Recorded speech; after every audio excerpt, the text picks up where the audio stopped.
बच्चों, आपका स्वागत है मेरा यूट्यूब चैनल मैथ से तमर झा में। इस वीडियो में हम क्लास 10th का जो वर्कशीट है स्पेशल वर्कशीट चैप्टर नंबर 16 के तहत चैप्टर नंबर पुराने बुक में 14 है और नई बुक में आपको चैप्टर नंबर 13 में ये मिलेगा। इस वर्कशीट में हम माध्य, जिसको मीन कहते हैं, प्रत्यक्ष विधि यानी डायरेक्ट मेथड के द्वारा हम इसको हल करेंगे। इसमें कुछ नए चीज़ आ रहे हैं, जैसे जिसका नाम है आंकड़े, जिसको कहते हैं सार्थक सूचनाओं का संग्रह। आंकड़े को इंग्लिश में हम कहते हैं data collection of meaningful information. Data two types के होते हैं। एक होता है अनग्रुप्ड, मतलब डाटा को जब हम रिप्रेजेंट करने के दो तरह होते हैं। एक होता है अनग्रुप्ड डाटा और एक होता है grouped data. Ungrouped data that means कहते हैं अवर्गीकृत आंकड़े, और दूसरा होता है वर्गीकृत आंकड़े। अब अवर्गीकृत आंकड़े का निरूपण जैसे ये 15, 63, 34, 20, 25 ये लिखे गए हैं। और वर्गीकृत आंकड़ों का बारंबारता के साथ वर्ग अंतराल में निरूपण वर्गीकृत आंकड़ों को निम्न रूप से दर्शाते हैं, जैसे क्लास इंटरवल वर्ग अंतराल, जिसको वर्ग अंतराल जैसे 0, 5, 5 से 10, 10 से 15, 15 से 20 है। और बारंबारता 0 से 5 में फ्रीक्वेंसी कितनी बार आया है, तो ये 7 है, ये 4 है, ये 9 है, ये 5 है। ये वर्गीकृत आंकड़े हो गए। इसमें होता है इंग्लिश में इसको कहते हैं grouped data represent in the form of class interval with frequency distribution.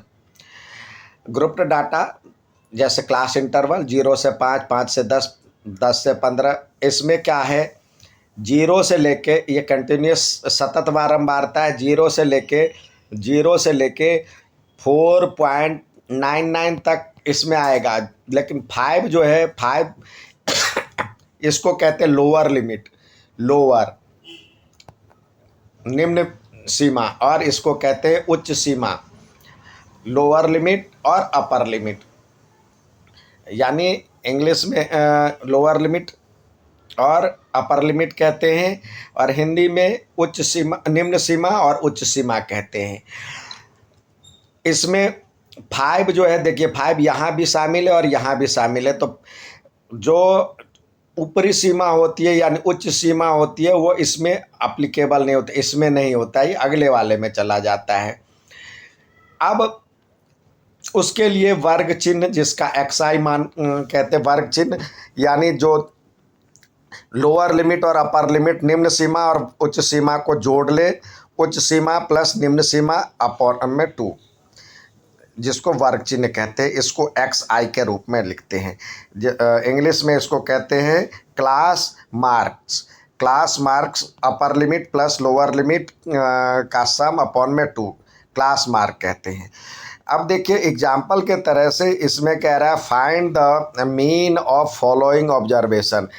यानी जो पहला सवाल है इसमें कह रहा है जो कि दिए गए आंकड़े का माध्य निकालना है। तो माध्य के लिए क्या होता है, जितने भी हैं उस सब को हम प्लस करेंगे, इस सब को हम प्लस करेंगे, और प्लस करने के बाद तो लिखेंगे माध्य में होता है सभी प्रेक्षणों का योग, यानी सबको प्लस करना, और डिवाइडेड बाय 1, 2, 3, 4, 5, 6 संख्या है तो 6 से डिवाइड करेंगे। तो सबको प्लस करा और 108 आया, और अपॉन में 6, तो डिवाइड करने पे 18 इसका मीन कहलाया, माध्य कहलाया। इस तरह से हम अनग्रुप्ड डाटा का माध्य निकालेंगे। अब इसमें माध्य निकालेंगे, मीन निकालेंगे डायरेक्ट विधि। तो देखिए ये XI हमने निकाल लिया, और H होता है वर्ग का माप, यानी ये जो क्लास साइज दैट मीन्स इसके बीच का अंतर कितना है, ये कहलाता है। यानी सबके बीच समान अंतर होगा तो ये होता है क्लास साइज। यानी उच्च सीमा में से निम्न वर्ग सीमा घटाइए, यानी lower limit minus upper limit minus lower limit कहते हैं इसको, क्लास साइज एच को दर्शाने के लिए upper limit minus lower limit. अब आइए अनग्रुप्ड डाटा का तो हमने मीन निकाल लिया, अब ग्रुप्ड डाटा का मीन निकालते हैं। जैसे कह रहा है find the mean of following grouped data, तो ये क्लास इंटरवल और फ्रीक्वेंसी दिया होगा। तो इसके लिए आपको एक ये बनाना होगा, एक टेबल बनाना होगा जिसमें क्लास इंटरवल जो ये दिया हुआ है और फ्रीक्वेंसी ये दिया ही हुआ है रहता है। अर्थात इसमें जो है आपको वर्ग अंतराल और बारंबारता जो है वो दिया ही हुआ है। तो 4 कॉलम बनाएंगे, एक वर्ग अंतराल और एक बारंबारता वाला। वर्ग अंतराल वाला तो एज इट इज़ आप जो है ये वैल्यू है वो यहाँ पे पुट करते जाएंगे और उसकी बारंबारता यहाँ पे लिखते जाएंगे। अब आता है एक अगला होता है वर्ग सीमा यानी xi। तो xi क्या होता है, यहाँ से निकालिए, इस दोनों को जोड़ लीजिए, 0 प्लस 5/2, तो ये हो जाएगा 2.5। तो 2.5 हो गया। अब इसमें देखिए पहले का तो निकल गया और इसके बाद इसके बीच के कितने गैप है, 5 का गैप है। 5 में 5 जोड़े तो 10 आया, सब में 5 का गैप है तो इसमें भी 5 जोड़ते जाइए। तो ये 7.5, 12.5, 17.5 ये बढ़ता जाएगा। इस तरह से आप ये निकाल लेंगे। तो अब अगला होता है XI यानी x को f से मल्टीप्लाई करो, इस दोनों को मल्टीप्लाई करना है। तो अब इसको मल्टीप्लाई करने के बाद जो आया आंसर लिखते जाएंगे। ये 7 को 2.5 से करेंगे तो ये आया, 4 को 7.5 से करेंगे तो ये आया, इस तरह से ये करेंगे। अब आपके पास जो माध्य के लिए फॉर्मूला है इस सब को जोड़ना है। FI टोटल कितना है उसको कहते हैं सिग्मा FI, और इसको जोड़ेंगे तो इसको कहलाता है कहते हैं सिग्मा FI XI। तो माध्य बराबर होता है सिग्मा FI XI अपॉन में सिग्मा FI। तो जिसको जोड़ा 675 आया और इसको FI का वैल्यू 40 आया, डिवाइड करेंगे तो ये आया 16.875, जो अप्रोक्स मतलब आपको पता है जो कि या तो ये लिखे या इसके बाद 5 से ज़्यादा है तो हम पीछे वाले में 1 जोड़ देते हैं तो ये आ जाएगा 16.9, 16.9 अप्रोक्स। तो इस तरह से माध्य निकाला जाता है। तो माध्य के लिए हमने देखा जो कि डायरेक्ट विधि के लिए आपको जो टेबल है, टेबल बनाने के लिए सबसे पहले देखिए 4 टेबल बनाने होंगे।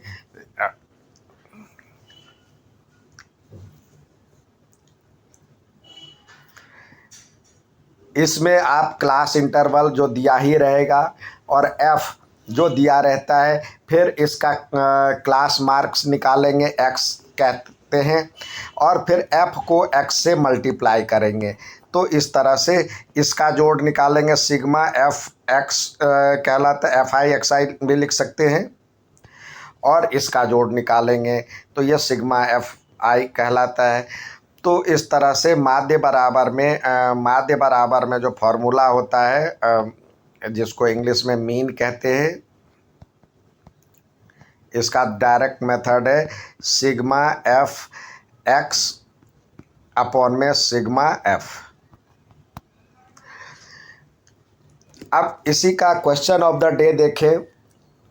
इसका क्वेश्चन ऑफ द डे कह रहा है छात्रों के एक समूह द्वारा एक इलाके में 20 परिवारों पर किए गए सर्वेक्षण के परिणाम स्वरूप परिवार के सदस्यों की संख्या के लिए निम्नलिखित आवर्ती तालिका प्राप्त हुई। आंकड़ों का माध्य ज्ञात कीजिए।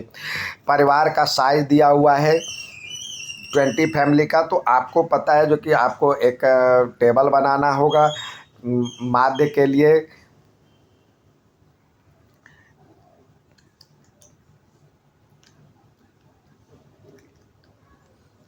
यहाँ पे हम क्लास मार्क लिखते हैं CI, ये FI, फिर X निकालेंगे, फिर एफ एक्स निकालेंगे। ये 4 हो गया। तो देखिए यहाँ पे आपके पास सी आई दिया हुआ है, ये इतने आप लाइन बना लेंगे तो आसानी से आप इसको ग्रुप कर सकते हैं।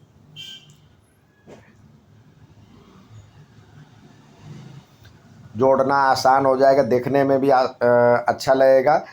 तो ये देखिए पहला दिया हुआ 1 से लेके 3 तक, दूसरा है 3 से लेके 5 तक, 5 से लेके 7 तक, 7 से लेके 9 तक, और 9 से लेके 11 तक। और लास्ट में एक और कॉलम बनेगा जिसमें आप जोड़ेंगे। तो ये देखिए इस तरह से एफ आई इसमें दिया हुआ है 7, ये फिर 8, फिर 2, फिर 2 और 1। अब इसका क्लास मार्क इस दोनों को जोड़ ले, 1 + 3 कितना होता है 4 अपॉन में 2, तो यानी 2 आएगा। तो यहाँ पे लिखे ये 2 है और इस दोनों के बीच में अंतर 2 का है तो 4 आएगा, फिर ये 6 आएगा, फिर 8 आएगा, फिर 10 आएगा। अब एफ एक्स यानी एफ और एक्स को मल्टीप्लाई करेंगे, तो एफ और एक्स को मल्टीप्लाई करेंगे तो 7 दूनी 14 आ गया, 8 चौक 32 आ गया,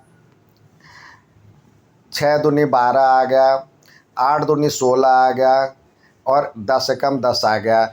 अब इसको जोड़ेंगे, एफ़ वाले को जोड़ेंगे, ये सिग्मा एफ़ को जोड़ेंगे, इसको जोड़े 7 8 15 15 2 17 2 19 और 1 20, और इसको जोड़े 4 2 6 2 8 6 14, 4 2 6 2 8 6 14, कैरी 1 1 1 2 3 5 1 6 1 7 और 1 8, 84 हो गया। ये हो गया सिग्मा एफ एक्स।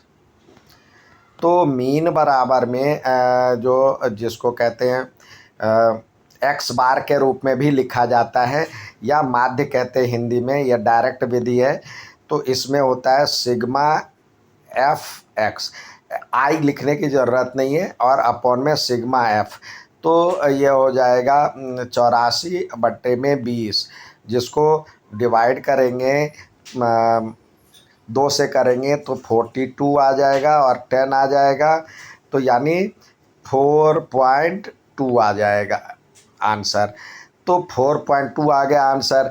अब आपको कह रहा है किस तरह से आंकड़ों का माध्य ज्ञात कीजिए, तो आंकड़ों का माध्य 4.2 है। ये था वर्कशीट फर्स्ट चैप्टर नंबर 13 का, यानी स्टैटिक्स का क्वेश्चन ऑफ द डे के साथ। उम्मीद है समझ में आओगा। अच्छा लगे तो लाइक सब्सक्राइब शेयर ज़रूर करें। धन्यवाद।